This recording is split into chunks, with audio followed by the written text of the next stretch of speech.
Greetings and infinite blessings to all of you out there. Thank you so much for joining my channel. Welcome if you're new. We are here studying the lessons of A Course in Miracles. We're focused on the workbook this year. Today we are on lesson number 128. My name's Sherry and I'll be reading the lesson for you. Maybe you're reading along in your book, maybe you're listening while you're doing other things or completely focused on what I'm talking about here. Wherever you are, whatever it is that you're doing, I'm grateful that you get to expose yourself to this wisdom, and hopefully the Course in Miracles is helping you tremendously. If you've been following along since lesson 1, congratulations, way to go to discipline yourself to stick with this practice. These lessons are untangling a big mess of untrue beliefs in our minds and in our consciousness. And it's allowing us to amplify our loving, high vibrational frequency, not only within ourselves and our own field to make us happier and more joyous, but also it's emanating out to the world around us, the people, the places, the things, the experiences, everything that's happening in our lives. When we add the Course in Miracles lessons to it, is just getting easier and better and more clear and corrected for any errors. Now, it doesn't mean that every day is going to be a piece of cake and everything is going to be absolutely appealing to you. But this lesson today is going to start us on a little deep dive that's going to last for a few lessons, where we start to understand more about what Jesus means that we're creating an experience for ourselves that is based upon this separation that we believe in at some level, that we're actually not really a part of God, that we have a reason to feel guilty and all of that. This lesson starts to dig in. So all the other bad feelings that you may have in your experience now, according to the Course in Miracles and according to the Ken Wapnick explanation of these teachings, results from that original guilt, from separating ourselves from God, leaving heaven, and wanting to have this experience. So give yourself a break today, but the ego might really be feeling it. So there may be some agitation coming as we kind of open the door to your cage today. All right, well, here we go. Let's jump into this lesson. Lesson number 128. The world I see holds nothing that I want. Nothing. The world you see holds nothing that you need to offer you. Nothing that you can use in any way, nor anything at all that serves to give you joy. Believe this thought, and you are saved from years of misery, from countless disappointments, and from hopes that turn to bitter ashes of despair. No one but must accept this thought as true if he would leave the world behind and soar beyond its petty scope and little ways. I want to soar, Jesus. Each thing you value here is but a chain that binds you to the world, and it will serve no other end but this. For everything must serve the purpose you have given it until you see a different purpose there. That's us being the director of the movie that we're making. We place meaning. We give things a purpose. The only purpose worthy of your mind this world contains is that you pass it by, without delaying to perceive some hope where there is none. So we're confused. Be deceived no more. The world you see holds nothing that you want. Escape today the chains you place upon your mind when you perceive salvation here. For what you value, you make part of you as you perceive yourself. All things you seek to make your value greater in your sight limit you further, hide your worth from you, and add another bar across the door that leads to true awareness of yourself, capital S self. So that sentence is really important. All things you seek to make your value greater in your sight limit you further. So that means our ego and all of our earthly endeavors, we're placing how we value ourselves against those activities and those ideas and those goals and those aspirations. And this can be really confusing because what you are doing, your work could be your passion. You may actually be congruent and in alignment with what your soul actually wants. And yet still we have to be careful to not become too attached to the work that we're doing or the activities that we're involved in, because at any moment that endpoint could come and you may leave your body and go on to do other things. So I think we have to just know that everything is sort of a aspect of divine play, and we can approach things with curiosity and not take them too seriously, because I don't know anybody that knows their exit date or their exit plan. We don't know. And it's worth investing ourselves in a lighthearted way to kind of bring out whatever it is that makes us feel joyful and blissful and puts us into a state of like timelessness, where we're not really sure what time it is. We don't really know what's going on, but we're really focused because we're enjoying whatever it is that we're doing in that moment. And know that it's as happy as you can be here on earth. It's probably not even close to what we can feel when we're actually fully integrated back into big S self. All right, let nothing that relates to body thoughts delay your progress to salvation, nor permit temptation to believe the world holds anything you want to hold you back. Nothing is here to cherish. Nothing. Nothing here is worth one instant of delay and pain, one moment of uncertainty and doubt. The worthless offer nothing. Certainty of worth cannot be found in worthlessness. Today, we practice letting go all thought of values we have given to the world. We leave it free of purposes we gave it, aspects and its phases, and its dreams. We hold it purposeless within our minds and loosen it from all we wish it were. Thus do we lift the chains that bar the door to freedom from the world and go beyond all little values and diminished goals.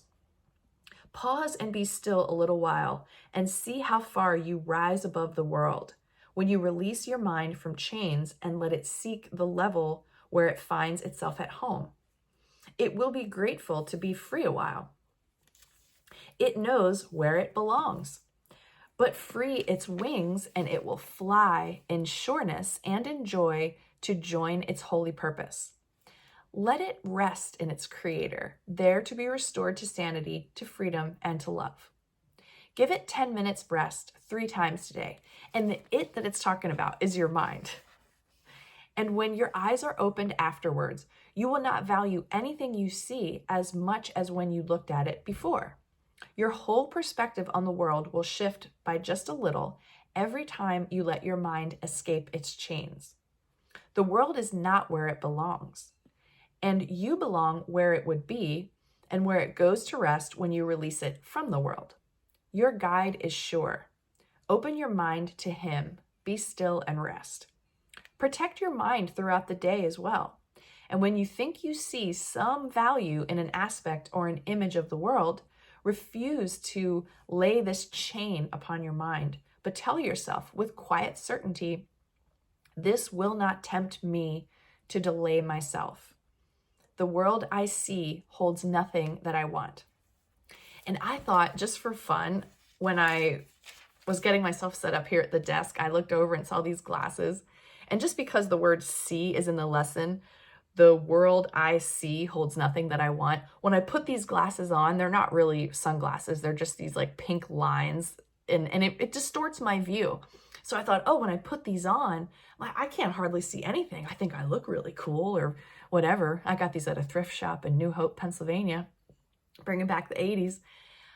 And it helps me with this lesson because it's distorting my view. And I know that what I'm hardly able to see doesn't offer me what I want. So I don't know, it just kind of brought it into the physical, just in case sometimes these lessons get a little esoteric, and I like to do something that involves a little bit of humor, a little lightheartedness, and just as some kind of a tactile reminder, like, oh yeah, I can't see well out of these glasses. And what I do see, I probably don't want anyway. Something like that. So I don't know. You can find your way to have fun with the lessons. So I wanted to read a little bit of what Ken has to say as he was distilling down some of the good information that's offered here by Jesus in this lesson. So thanks for joining me in this journey into Ken's book. These teaching manuals have been super helpful, and I definitely would recommend buying them if you want to study deeper with a course teacher who was in contact during the incarnated lifetimes of Helen Schuckman and Bill Thetford and a lot of the other people. There's like a cohort of beautiful humans who helped bring this work through. And so studying their experiences and their understanding of it has really helped me a lot. Okay, so this is Ken Wapnick's take on this. These next 3 lessons form a unit. This one deals with the world. The world I see holds nothing that I want. Lesson 129, beyond this world, there is a world I want, is a discussion of the real world, which is ours to choose. And lesson 130, it is impossible to see 2 worlds, reinforces our need to choose between the 2. So it's going to get a little trickier over the next couple days. It is difficult to understand this lesson without recognizing the difference between form and content. The world, or the form, is the projection of the thought of guilt. That's the content.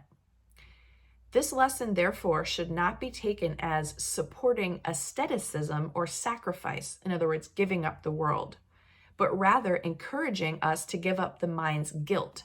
So form and content, the world that we think we see is the form, but the feeling that's underneath and the thing that's causing all of our distress during this incarnation is the guilt.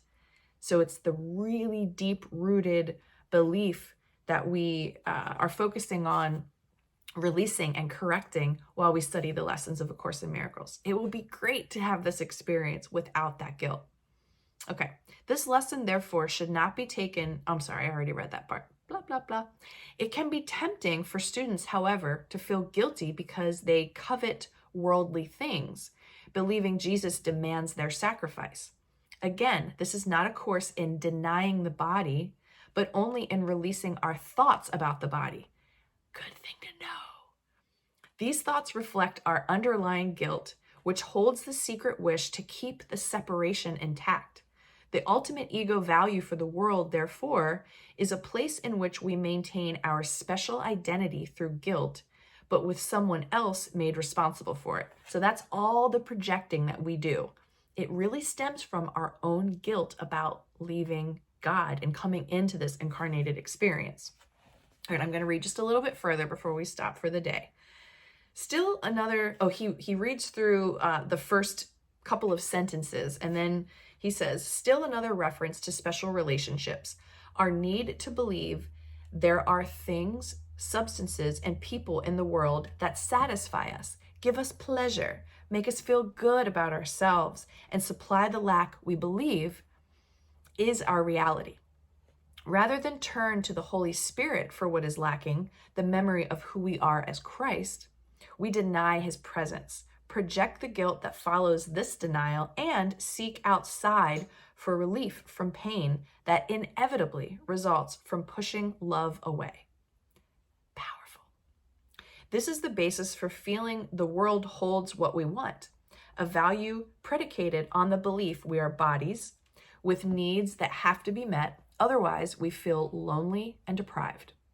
Thus, our perception of the world is that it exists to meet our expectations and needs.